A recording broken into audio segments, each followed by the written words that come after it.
오늘은 히브리서 10장 19절부터 25절 말씀, 이 시대 성도의 삶이라고 하는 제목으로 함께 은혜를 나누도록 하겠습니다. 오늘 이 시간 이곳에 함께 예배하는 우리 모든 성도들, 여러분들은 바로 이렇게 젊은 사람이다 라고 말할 수 있습니다. 왜냐하면 이 거룩한 예배에 참여할 수 있는 것은 여러분의 영혼이 젊기 때문이고, 마음이 젊기 때문이고, 생각이 젊고, 또한 몸이 젊기 때문에 그렇습니다. 우리의 영혼과 우리의 마음과 우리의 생각과 우리의 몸이 젊기 때문에 이 시간 거룩한 예배에 여러분이 동참할 수 있었던 것입니다. 그러므로 여러분, 우리가 하나님을 예배할 때마다 이렇게 좋은 마음을 가지고 예배하고, 또 여러분의 삶을 사실 때도 항상 좋은 마음, 건강한 마음을 갖고 살아갈 수 있는 우리 성도들이 되기를 주님의 이름으로 축복합니다. 여러분, 우리가 살아있다라고 하는 것은 그것은 희망이죠. 그래서 우리가 살아있다라고 하는 것은 희망이고요. 우리가 살아있다라고 하는 데는 분명한 하나님의 뜻이 있습니다. 하나님이 오늘도 우리를 살게 하시고, 오늘 이 자리, 거룩한 예배 자리에 우리가 있게 하신 것은, 하나님은 우리를 통해서 이루고자 하시는 하나님의 일이 있기 때문에 그렇습니다. 하나님께서 우리를 통해서, 나를 통해서 이루고자 하시는 분명하신 하나님의 뜻이 있기 때문에 오늘 우리가 이렇게 살아있는 거예요. 그러니까 그래서 살아있음은 곧 희망이다. 살아있으면 희망이다. 그래서 여러분, 항상 여러분 그리스도로 살아가면서 우리가 희망을 갖고 소망을 가지고, 나를 통해서 하나님이 이루고자 하는 일이 무엇일까?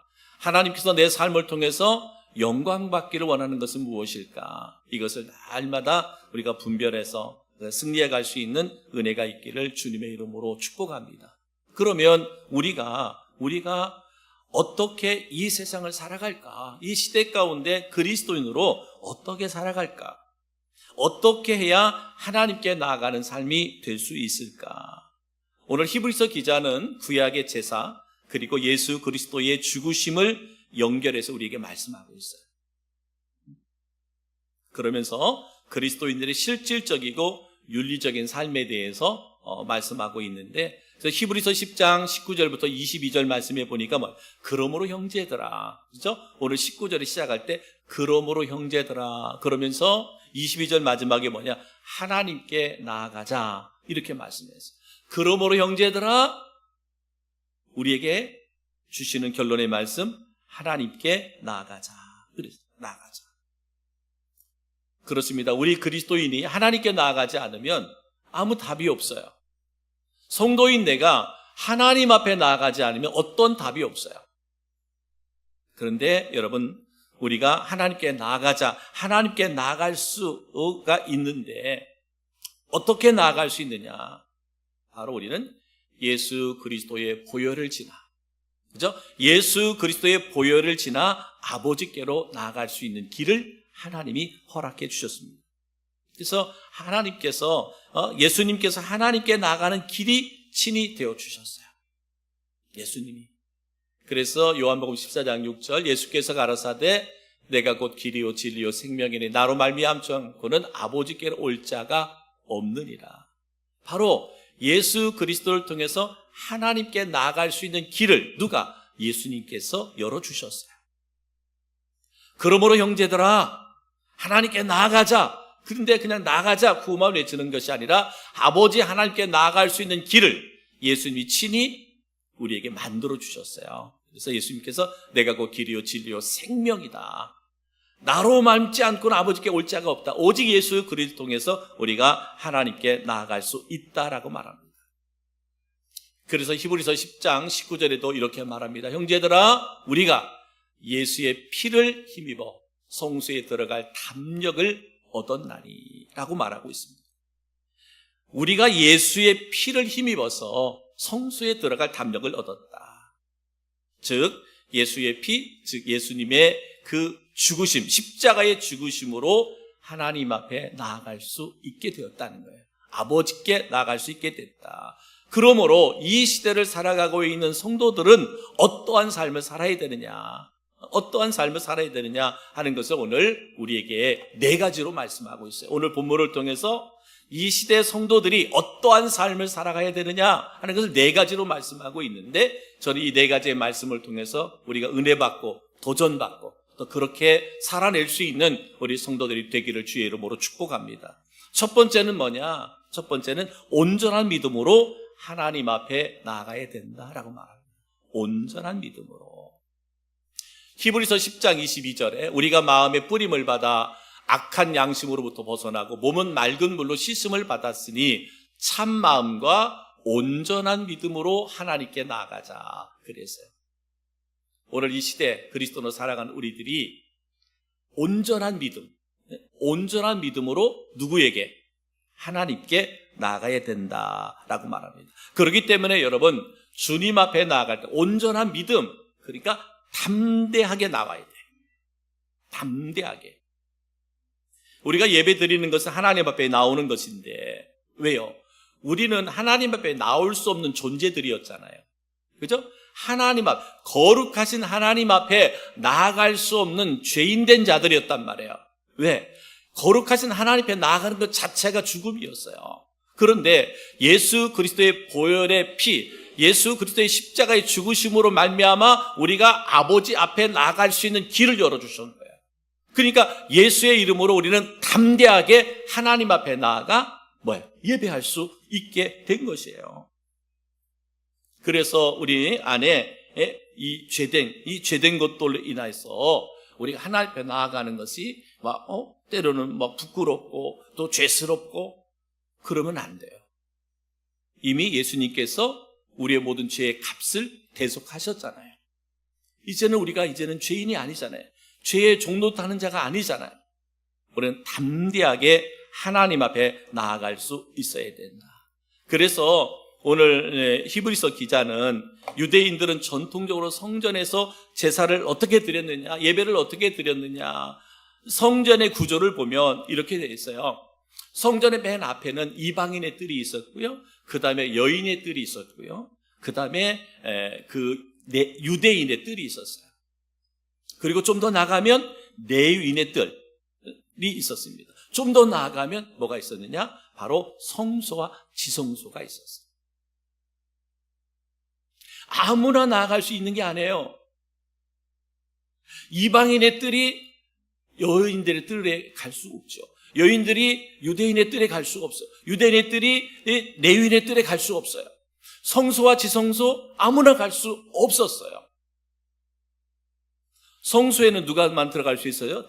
제사장들만 들어가서, 당번된 사람들이 들어가서 진설병이나 떡을 갈아 놓기도 하고 또 기름을 보충하기도 하고 그 다음에 제물을 드리기도 했습니다.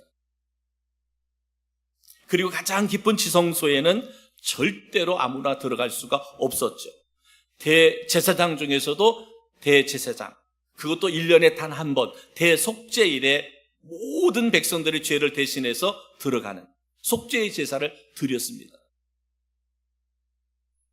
누구도 들어갈 수 없어요. 대제사장도 1년에 한 번 대제사장이 들어가는데, 혹 대제사장도 정결하지 못하면, 깨끗하지 못하면, 흠이 있는 대제사장이 속죄소에 들어가면 하나님이 거기서 그 대제사장을 죽였어요. 그만큼, 그죠?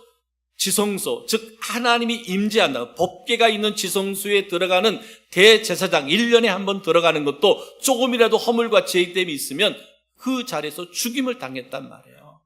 그러니 여러분, 성소 앞에, 다시 말하면 하나님 앞에 나아가는 것이 얼마나 어렵고 힘들었냐는 거죠.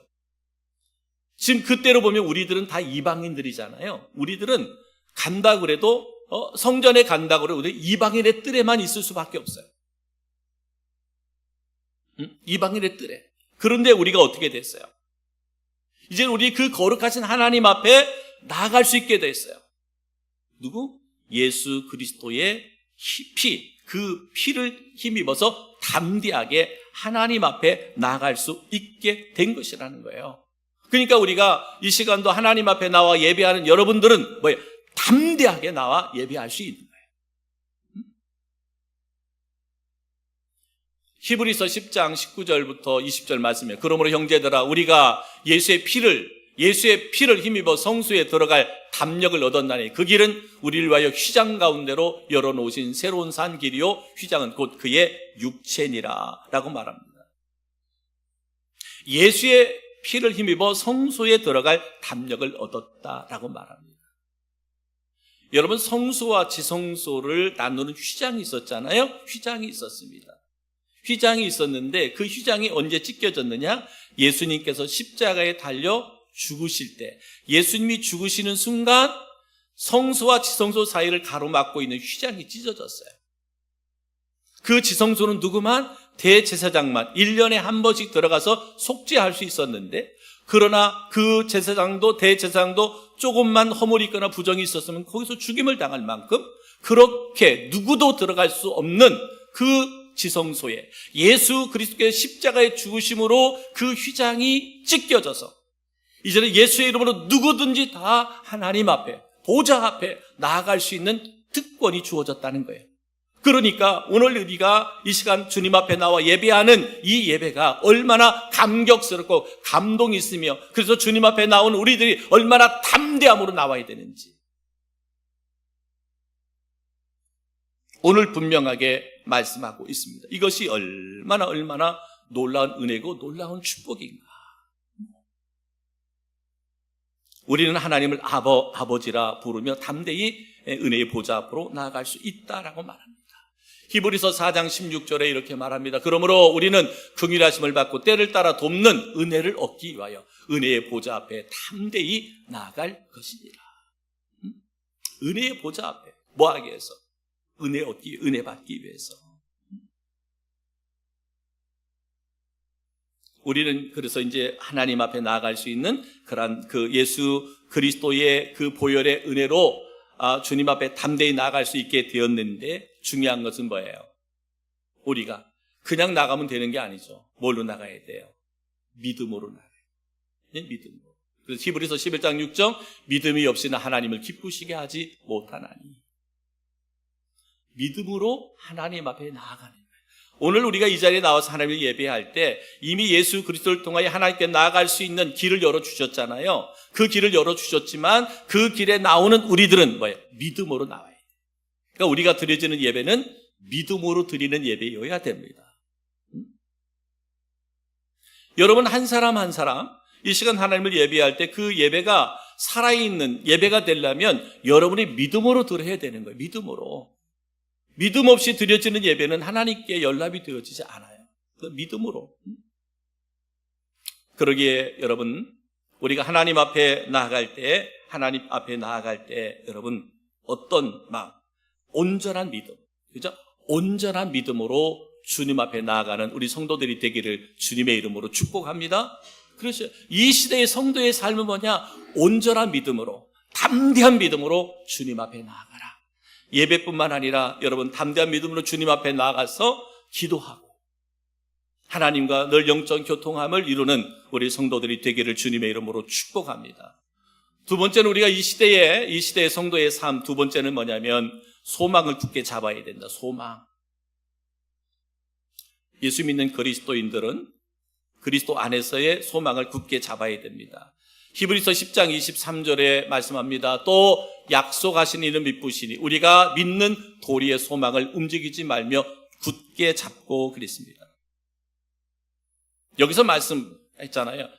또 약속하신 이가 누구냐? 하나님이시잖아요.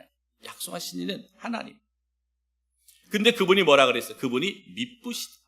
약속하신 분은 믿으시다라고 말합니다. 믿으시다는 말은 신실하시다라는 말입니다.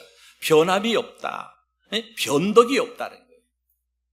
때로는 저희들을 그러거든요. 때로는 저희들은 하나님 앞에서 때로는 내가 감정적으로 은혜를 받거나 또 내가 환경적인 곳에서 도전을 받으면 하나님 내가 이렇게 살겠습니다. 하나님 이렇게 헌신하겠습니다. 이렇게 섬기고 충성하겠습니다. 그랬다가도 시간이 지나가고 내 그 어떤 은혜가 좀 메말라져 가고 감정이 또 식어져 가면 언제 하나님께 그렇게 내가 약속했는지, 언제 내가 하나님께 그렇게 서원했는지 다 잊어버리고 살아요. 그럴 때가 얼마나 많은지 몰라. 그런데 여러분, 오늘 하나님은 뭐예요? 하나님은 미쁘시다. 하나님은 신실하시다. 하나님은 변함이 없고 하나님은 변덕이 없다. 그러니까 하나님이 우리에게 약속하셨다면 그 약속은 반드시 이루어지는 거예요. 예수님께서 이 땅에 구원자 메시아를 보내주시겠다 약속하셨고, 그 약속의 주님이 이 땅에 오셨잖아요. 우리에게 구원을 약속했어요. 우리에게 부활을 약속했어요. 우리에게 천국을 약속했어요. 그죠? 그리고 하나님 재림을 약속했습니다. 반드시 언약의 하나님께서는 그 약속을 이루어 주실 것을 믿습니다. 여러분, 그 믿음, 이 믿음이 우리에게 뭐가 돼야 된다? 소망이 된다. 그 약속을 믿고 소망을 붙들고 나아가는 우리 성도들 되기를 주의 이름으로 축복합니다. 여러분, 세상이 아무리 힘들고 어려워도 우리 믿는 사람들은 슬퍼할 이유가 없어요. 좌절하고 절망할 이유가 없습니다. 왜냐하면 우리에게는 약속의 소망이 있기 때문에, 하나님이 우리에게 약속하신 약속의 소망이 있기 때문에 우리는 어떤 삶의 환경 앞에서도, 여건 앞에서도 좌절하고 절망하지 않습니다. 그러기에 사랑하는 성도 여러분, 여러분의 상황이, 삶의 그 상황이 혹 힘들고 어려운 일이 있다 손 치더라도 여러분 절대로 절망하지 않기를 바랍니다. 우리가 그리스도인이 절망한다는 것은요, 그것은 뭐예요? 그것은 바로 마귀에게, 사탄에게 속는 겁니다. 내 안에 생명이신 주님이 계시는데, 그죠? 만왕의 왕이신 하나님이 나의 주인이시는데, 우리가 세상에 살아가는 삶에서 조금 힘든 일, 어려운 일, 나를 고되게 하는 일이 있다 해서 우리가 절망하고 낙심한다면 그것은 하나님이 주신 마음이 아니잖아요. 그 마음을 빼앗아가는 것은 누가? 사탄이 주는 거잖아요. 그러니까 우리는 뭐예요? 사탄에게 속는 거예요. 절대로 여러분 절망하지 마세요. 낙심하지 마세요. 하나님이 나의 하나님인 이상 우리는 결코 실패하지 않습니다. 넘어지지 않습니다. 여러분, 터널에는 끝이 있죠? 그죠? 터널은 앞뒤가 뚫려 있어요. 들어가면 나올 때가 있습니다. 여러분, 반드시 아침에 해는 뜨게 돼 있어요. 뜨게 돼 있습니다. 주님은 우리에게 늘 소망의 말씀으로 약속하셨습니다. 시편 42편 5절에 말씀합니다. 내 영혼아 어찌하여 낙심하며 내 속에서 불안해하는가? 너는 하나님께 소망을 두라. 그가 나타나 도우심으로 말미암아 내가 여전히 찬송하리로다. 내 영혼아 어찌하여 낙심하며 내 속에서 불안해하는가? 너는 하나님께 소망을 두라. 그가 나타나 도우심으로 말미암아 내가 여전히 찬송하리로다. 소망의 주님을 굳게 붙잡고 오직 주님만 바라보며 나아가는 우리 성도들 되기를 주의 이름으로 축복합니다. 여러분, 또 빌립보서 4장 6절로 7절 말씀 이렇게 말합니다. 아무것도 염려하지 말고 다만 모든 일에 기도와 간구로 너희 구할 것을 감사함으로 하나님께 아뢰라. 그리하면 모든 지각에 뛰어난 하나님의 평강이 그리스도 예수 안에서 너희 마음과 생각을 지키시리라. 그렇습니다. 우리 주님은 아들의 생명값으로 나를 구원하신 주님께서 나를 지키시고 나를 보호해 주시겠다. 낮의 해와 밤의 달이 나를 상치 못하도록 주님이 돌보아 주시겠다. 이 소망의 말씀을 내 마음판에 새길 수 있기를 바랍니다. 그리고 그 소망을 삶의 중심에 두고 그렇게 살아가는 우리 성도들이 되기를 주님의 이름으로 축복합니다. 여러분, 세 번째는 뭐예요? 세 번째, 이 시대의 성도로의 삶을 살아가는데 우리에게는 뭐예요? 서로 돌아보아 사랑과 선행으로 격려해라.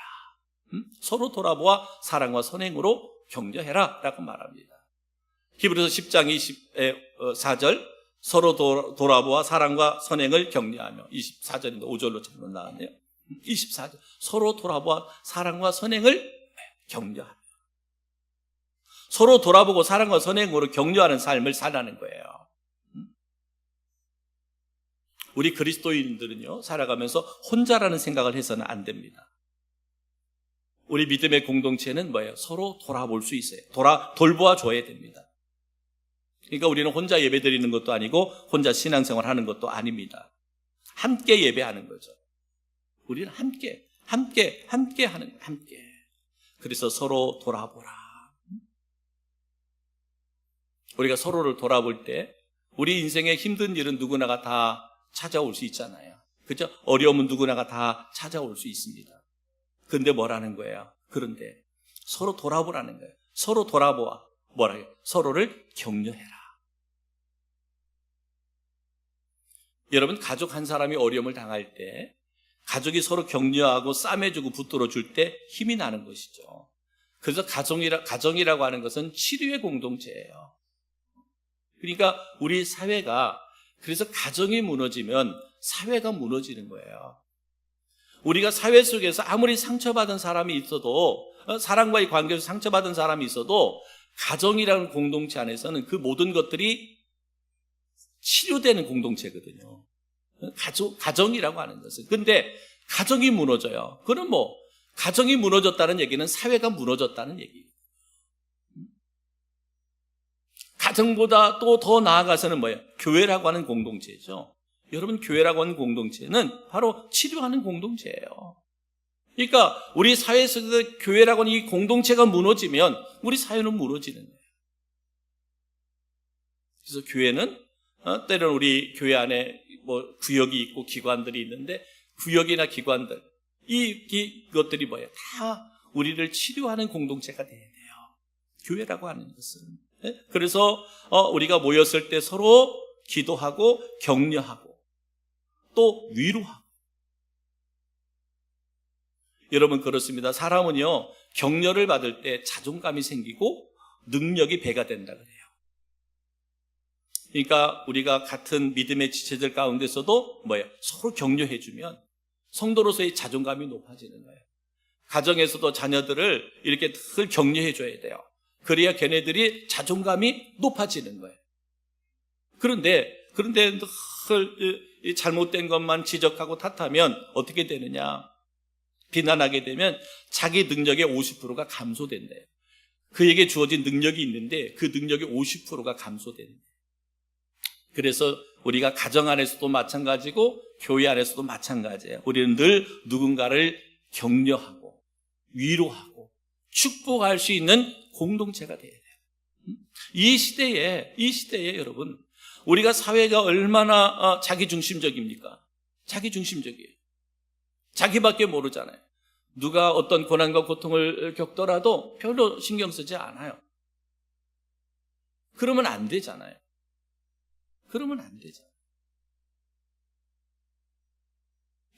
이번에도 뉴스를 보니까 지금 산불이 나서 엄청나게 고난과 고통을 겪는데, 정말 우리가 마음을 하나로 모으고 서로 기도하고 돕고 해야 되잖아요. 그래서 후원들도 하고. 근데 후원했다가 또 이렇게 취소하는 사람들이 많이 생긴다 그래요. 지역적인 것 같고. 그걸 이용해 먹는 사람들이 있어가지고, 그래서 또 이렇게 후원을 했다가 취소하고. 우리 사회가 그래요. 근데 교회마저 그러면 안 되잖아요.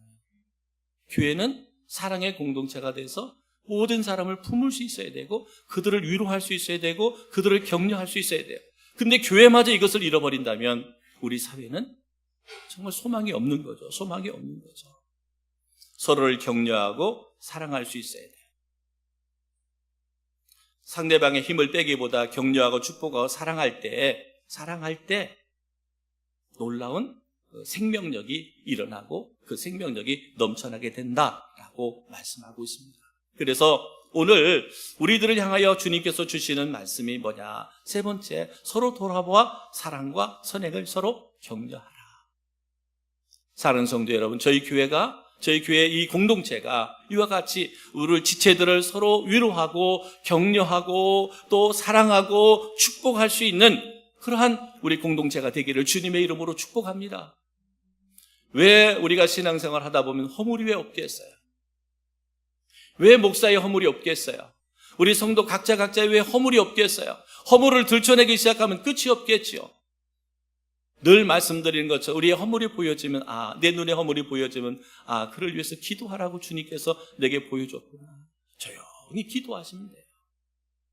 또한 정말 칭찬받을 일이 귀한 일이 있으면 시기 질투하지 말고 마음껏 축복하고 마음껏 격려하고 마음껏 높여주라는 거예요. 그 공동체가 살아있는 공동체고 그 공동체를 통해서 하나님의 뜻이, 하나님의 나라가 세워지게 되는 것이에요.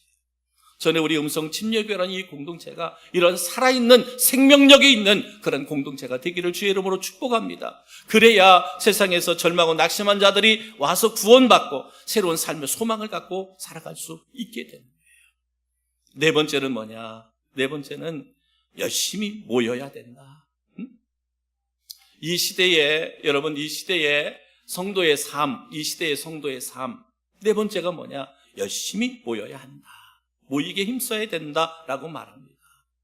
히브리서 10장 25절, 모이기를 패하는 어떤 사람들의 습관과 같이 하지 말고 오직 권하여 그날이 가까움을 볼수록 더욱 그리하자.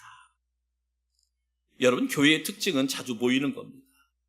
열심히 모여서 기도하고 찬양하고 예배드리고 그때 하나님의 역사가 나타납니다. 열심히 모이는 곳에 하나님이 일하시죠. 역사합니다. 오늘날 마찬가지. 여러분 오늘날 교회들 열심히 모이지 않으면 하나님의 역사는 나타나지 않습니다. 모여서 기도하고 찬양하고 교제하고 그렇게 할 수 있어야 돼요. 여러분 초대교회 공동체는 날마다 성전에 모였다 그랬습니다. 그래서 떡을 떼고 서로 사랑하고 말씀을 배웠습니다. 여러분 우리가 주일날 한번 예배 출석하는 것으로 신앙생활의 끝이 되어서는 안 됩니다. 우리에게는 오후 찬양 예배도 있고요, 수요 예배도 있고요, 구역 예배도 있고요, 금요 기도회도 있고요, 그 다음에 뭐예요? 새벽 기도회도 있습니다. 이제 우리 2025년도 권사 임직하실 분들은 이제 내일부터 4월 1일부터잖아요. 4일부터 공적인 예배, 우리가 기도, 여러분 3개월 동안 우리가 훈련받자, 연단받자 그랬습니다. 그리고 정말 하나님이 나를 세워준다면 우리가 직분을 갖고 또 헌신하고 충성할 수 있어야 돼요. 그런 애씀과 그런 노력과 있어야 됩니다. 저는요 오늘 어린이 예배를 드리는데 우리 선생님이 설교를 해서 요셉에 대해서 설교를 했습니다. 요셉의 성경에 요셉이 구약의 요셉이 있고 또 예수님의 아버지 요셉이 있고 또 신약의 아리마대 사람 요셉 세 사람에 대해서 이야기하면서 저는 마지막 그 아리마대 부자 요셉에 대해서 말씀을 할 때 내 참 은혜가 됐어요. 뭐냐? 이 사람은 누구예요? 이 사람은 예수님이 십자가에 죽으셨을 때 누구에게? 빌라도에게 가서 예수님이 시체를 달라 그래가지고 자기가 들어가야 할 무덤에 예수님을 장사했던 사람이 요셉입니다. 근데 우리 뭐 잘 알고 있잖아요. 그런데 여러분 여기서 중요한 게 뭐냐면 오늘 선생님이 그렇게 말씀했어요. 이 부자 아리마대 요셉은 뭐냐? 잃을 것이 많은 사람. 응? 뭐가 많은 사람? 잃을 것이 많은 사람. 여러분 그냥 아리마대 사람 요셉이라고 해도 되잖아요. 성경에는 그에게 딱 붙여서 얘기했어요. 뭐예요? 부자 아리마대 사람 요셉 이렇게 말합니다. 지금 예수님 뭐 때문에 죽었죠? 신성모독으로 죽었습니다. 신성모독으로 죽었거든요. 그러면 예수님을 따르는 사람들은 똑같은 이 두려움에 사로잡힐 수 있거든요. 예수님과 똑같이 여겨서 다 모든 것을 빼앗고 잃어버릴 수 있거든요. 이 아리마대 사람 요셉은 그러한 사람이었어요. 부자였어요. 한순간에 부자였다가 모든 것을 빼앗길 수 있는 것을 가지고 있었어요. 근데 여러분 그가 왜 모든 것을 다 잃어버릴 수 있는 그 순간에도 왜 그가 빌라도에게 가서 예수님의 시체를 달라고 했을까? 자기가 많은 부자일지라도 그 부자보다 누가?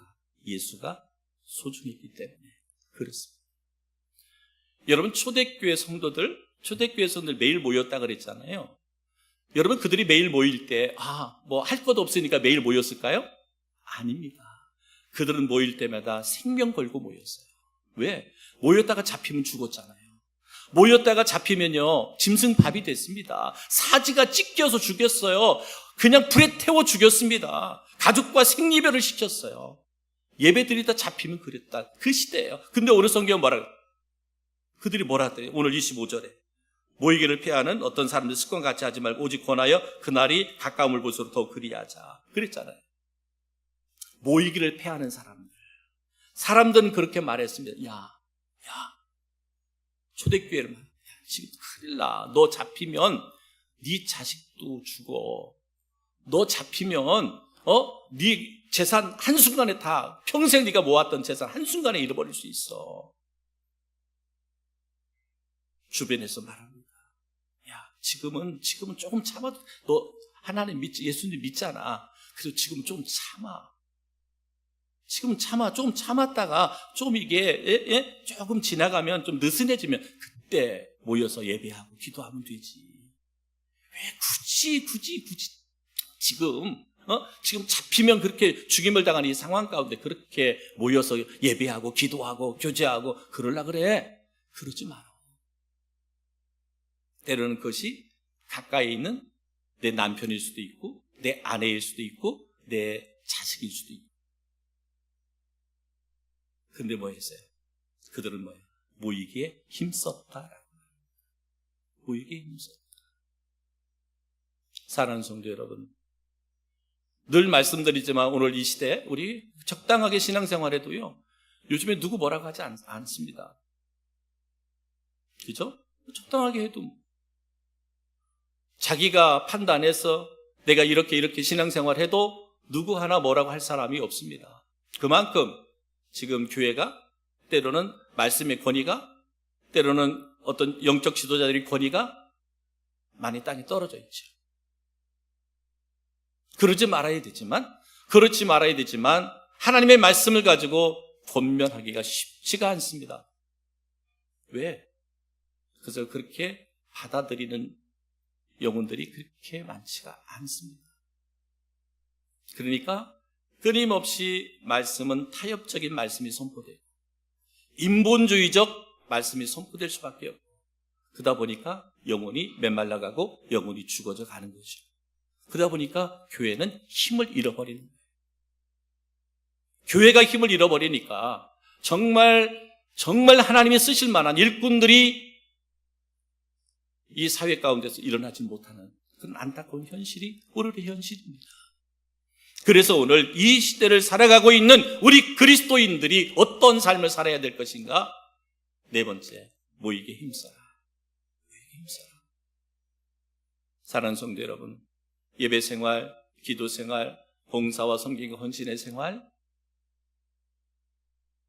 열심히 할 수 있기를 바랍니다. 우리가 어제도 우리 교회 봄맞이 청소했잖아요. 저는 대신방 중이라 하다가 와보니까 얼마나 많은 분들이 오셔서 교회 주변을 청소하시는지. 일주일 동안 열심히 사회에서 일하다가 토요일 날 쉬고 싶잖아요. 하루 쉬고 싶을 텐데 교회 주일에 기꺼이 내 시간을 드리고 몸을 들이고 헌신하는 것, 여러분 얼마나 귀하고 복됩니까? 정말 이 목사로서 저는 참 그런 표현을 잘 못해서 그러는데 어디다 내놔도 막 자랑하고 싶은 성도들이에요. 너무 귀하고 너무나 축복된 성도들입니다. 사랑하는 성도 여러분, 이 믿음과 신앙이 끝까지 유지되어지는 은혜가 있기를 바랍니다. 더욱더 우리의 믿음과 신앙이 성숙하여 하나님을 기쁘시게 하는 은혜가 있기를 주님의 이름으로 축복합니다. 사랑하는 성도 여러분, 로마서 12장 1절에 이렇게 말합니다. 부지런하여 게으르지 말고 열심을 품고 주를 섬기라. 사랑하는 성도 여러분, 주님 오실 때까지, 주님께서 내 영혼을 부르실 때까지 여러분 부지런하여 게으르지 말기를 바랍니다. 영적으로 게으르고 나태하지 않기를 바랍니다. 주님이 나를 쓰신다고 할 때 기꺼이 나 자신을 기쁨으로 내어드릴 수 있을 만큼 내어드리는 은혜가 있기를 주님의 이름으로 축복합니다. 이 시대를 살아가는 성도들, 하나님 앞에 온전한 믿음으로 나아가라 그랬습니다. 하나님이 주시는 약속의 말씀을 소망으로 붙들고 나아가라 그랬습니다. 사랑으로 서로 돌아보고 격려하고 위로하고 칭찬하고 축복하라고 말씀했습니다. 모이기에 힘쓰라고 말씀하고 있습니다. 언제 주님이 나를 부르시더라도, 언제 주님이 이 땅에 재림한다 할지라도 마라나타, 아멘, 주 예수여 오시옵소서, 아멘, 주 예수의 오시옵소서. 주님이 언제 오시든 나는 기쁨으로 주님을 맞이할 수 있도록 그렇게 깨어있고 준비된 성도들이 되기를 주님의 이름으로 축복합니다. 이것이 바로 지혜로운 성도고 하나님께서 이 시대에 찾는 참된 그리스도인이라고 말할 수 있습니다. 저는 우리 음성침략의 믿음의 지체들 한 사람 한 사람 이런 믿음 갖고 이런 신앙 갖고 건강한 믿음 생활, 살아있는 믿음의 생활, 정말 하나님이 기뻐 영광 받으시는 그런 축복된 삶이 저희 모두 가운데 있기를 주님의 이름으로 축복합니다.